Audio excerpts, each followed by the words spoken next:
beginning to look a lot like Christmas in Baguio City. That's as the John Hay Hotels kick off its magical Cirque Christmas lighting ceremony.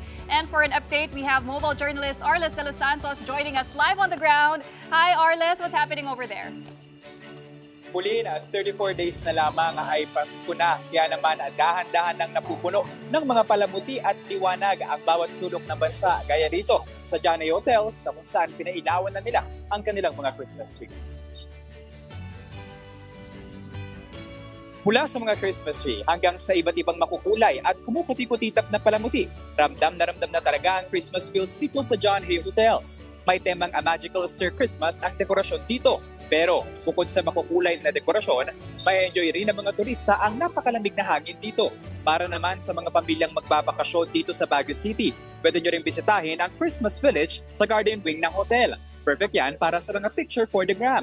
May nakakabighaning light shows at circus show din dito.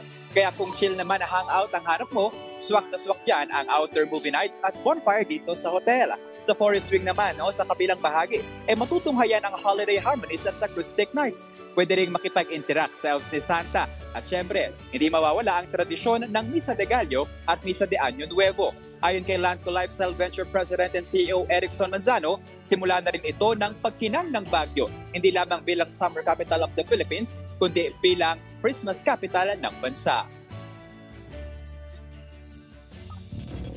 Huli na totoo nga na it's starting or beginning to look a lot like Christmas. Kaya naman sa ating mga kapatid na naghahanap ng Christmas destination para sa paparating na holiday, bukas na ito mula ngayong gabi hanggang sa January 15, 2026. Huli. Ayan, napakaganda. Thank you so much Arles for that report. That was mobile journalist Arles de los Santos reporting live from Baguio City.